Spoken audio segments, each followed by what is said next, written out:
Hello and welcome to another chapter of History Class 9, Nazism and the Rise of Hitler.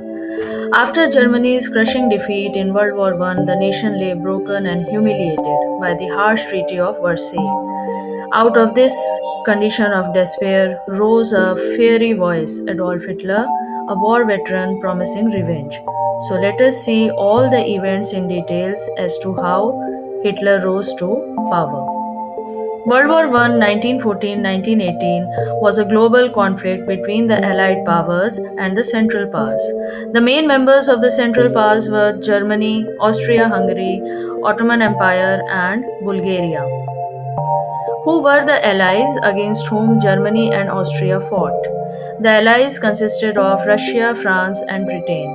The main allied powers also consisted of Italy, United States of America, Japan, Belgium, Romania, and Greece, and Serbia. Serbia was the first country to be attacked by Austria and Hungary. Germany supported Austria and Hungary, leading to the declaration of the war against Russia, France, and eventually Britain, setting the stage for the Great War, which began in 1914 and ended in 1918. Germany invaded Belgium to reach France. It captured Brussels and much of Belgium early in the war. It advanced deep into France by 1914. German forces reached close to Paris, gaining large parts of northern France. After Archduke Franz Ferdinand, heir to the Austrian throne, was assassinated in Sarajevo in 1914, Austria decided to punish Serbia. Germany gave full support, known as the blank check. But Germany was defeated in the World War I by the Allied powers in November 1918, leading to the signing of armistice on Allied terms and the signing of the harsh and humiliating Treaty of Versailles. What was the condition of Germany after its defeat in World War I? Let's find out. The main effects of World War I on Germany were political effects. It ended the German Empire, rule of Kaiser Wilhelm II, who abdicated his throne in 1918, and Germany became a republic. There was political instability and it led to the rise of extremism. There was anger over the defeat. Economic effects included the huge reparations which was paid by Germany by the Treaty of Versailles. Inflation and unemployment also ruined the economy. It also suffered from hyperinflation. And the loss of territories was another major factor that affected Germany very badly. The social effects included the widespread poverty, low morale, and resentment among the Germans. They felt humiliated by the Treaty of Versailles and the loss of generations. Millions of young men were killed or disabled. The military effects also included the army being reduced to 1 lakh soldiers. There was no air force or submarines allowed. The Rhineland was demilitarized. Germany could not place troops there. The Weimar Republic was a democratic government which was established in Germany after World War I, and the Weimar Republic lasted from 1919 to 1933. It replaced the German Empire ruled by the king after his abdication in 1918. The Weimar Republic is called so because Germany's Constituent Assembly met in the city of Weimar to draft its constitution in the year 1919, rather than meeting in the capital of Berlin, which was very unstable at that time. The new democratic government that emerged from this assembly governed Germany from the end of the World War I until the rise of the Nazi regime in 1933. Germany became a republic with a president, a chancellor, and German parliament, a legislative body elected by the people. The Reichsrat, the upper house, represented the federal states. The president was the head of the state. The only two full-term presidents of the Weimar Republic were Ebert and President Paul von Hindenburg. The chancellor was the head of the government. The electorate was made up of all men and women aged 21 and over who were eligible to vote for the members of the parliament. The Weimar Republic was not accepted by many people in Germany for several important reasons. Most important reason for non-acceptance of the Weimar Republic was the Treaty of Versailles. The Treaty of Versailles was signed on 28th June 1919 at the Palace of Versailles in France, and the main signatories included Allied powers and the German foreign minister and colonial minister. The new democratic government signed the Treaty of Versailles, which most Germans saw as a dictated peace, diktat. It forced Germany to accept the harsh and humiliating terms of the treaty. After World War I, Germany was burdened with immense war guilt and shame due to Article 231 of the Treaty of Versailles, known as the War Guilt Clause. This clause forced Germany to accept full responsibility for initiating the war and causing damages to the Allies. The treaty led to massive financial reparations, severe military restrictions, territorial losses, and demilitarization of the Rhineland. Germany had to cede significant territories, including the Saar Basin with the coal mines, to France and other territories to Poland.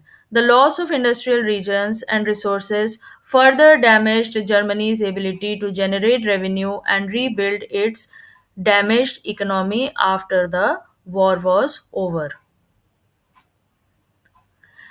The Treaty of Versailles also imposed severe restrictions on German military, limiting its size and capabilities. This was intended to prevent Germany from posing a future military threat. It reduced the German army to 1 lakh soldiers only and prohibited it from possessing a significant air force, navy, or tanks. This made the country defenseless compared to other European powers who were having large armies. The German people and the soldiers felt humiliated by this and insulted. Their pride and military traditions were all destroyed.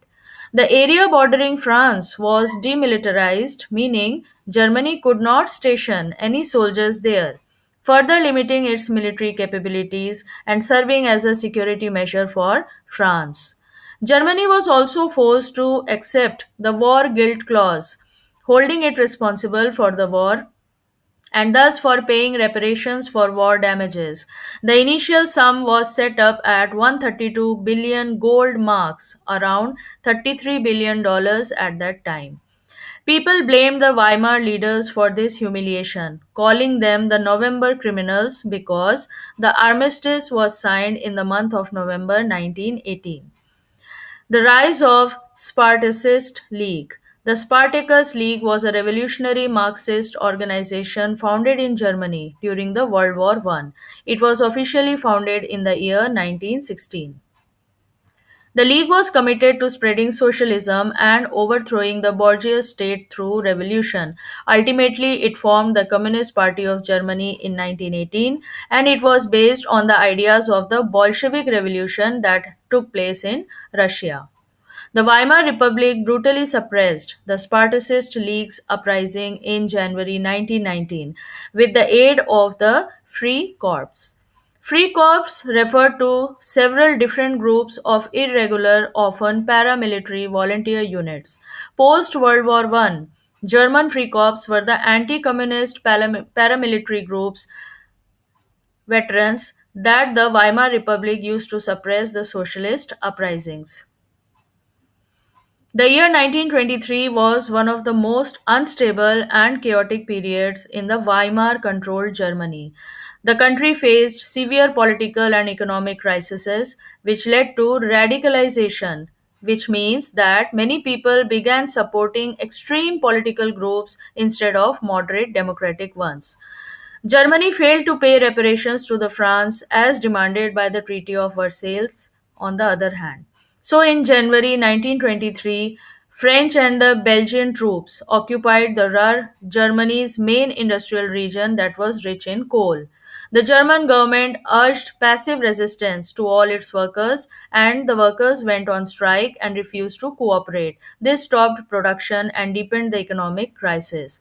Further, Germany faced the hyperinflation. The hyperinflation crisis was there, and to support the striking workers, the government printed more money, causing hyperinflation. Prices rose uncontrollably. People needed wheelbarrows of money just to buy bread. Prices ran out of control. For example, a loaf of bread which cost 250 marks in January 1923 had risen to 2 lakh million marks in November 1923. Just imagine. By autumn 1923, it cost more to print a note than the note was worth. The middle class lost all their savings naturally and the faith in the Weimar government. This made people turn to radical parties. The Dewey's Plan 1924. The Dewey's Plan was introduced as an economic plan made in the year 1924 to help Germany recover from economic crisis and hyperinflation that followed after World War I. According to the plan, the reparation payments were reduced and made easier for Germany to pay. Payments were spread out over the longer period of time for the ease of payment. The US also gave loans to Germany to rebuild its broken economy. The French and the Belgian troops withdrew from the Ruhr region. A new currency, Breitenmark, was introduced to stop inflation and stabilize the German economy. After that, there was some economic stability in Germany between 1924 to 1928. Then came the Wall Street exchange crash in the year 1929. It is also known as the Great Crash of 1929. It was a massive collapse of the US stock market that began on 24th October 1929. It is known to be called as Black Thursday. The US entered the Great Depression with huge unemployment and factory closures. America stopped giving loans to the European countries, especially Germany, which had depended on the US money from the Dewey's Plan. What was the main effects on Germany after the crash? Factories closed and unemployment rose very sharply. By 1932, over 6 million Germans were jobless. Banks failed and many people lost their savings. Businesses collapsed, trades declined, and poverty spread everywhere. And the Weimar government could not control this crisis, and people lost faith in democracy. Then it was followed by proletarianization, which means the process by which the middle class or the working class lose their property, jobs, or independence and they become a part of the proletariat, that is, the working class who depend on selling their labor to survive. Economic hardships, inflation, and unemployment after World War I caused many Germans to lose independence and become wage workers. This was the effect of proletarianization. The Weimar Constitution also had some internal defects which made it very unstable and vulnerable to dictatorship. Proportional representation. Too many political parties entered the Reichstag, the German parliament, causing instability and unstable coalition government. It was impossible to get a clear majority for one single party. There were many flaws of the Weimar Constitution also. Article 48 was a clause in the Weimar Constitution of Germany 1919 that gave the president special emergency powers. It allowed the president to take the emergency measures without the approval of the parliament if the law and order broke out in any situation. All this excessive power to the president by Article 48, which meant the president could rule by emergency decree without the parliament's consent, weakened the democracy. And there was always the possibility of dictatorship. Article 48 allowed misuse of power, which later Hitler exploited. Between 1919 to 1933, there were 20 different cabinets, each lasting on an average of less than a year. This instability made it difficult to solve Germany's economic crisis, unemployment, and political unrest. The rise and fall of Adolf Hitler followed after all these events in the year of 1933 when he became the chancellor. I will be discussing about the rise of the Nazi party in my next video. Please stay tuned to learn about the whole chapter. Thank you for watching. Please like, subscribe and share.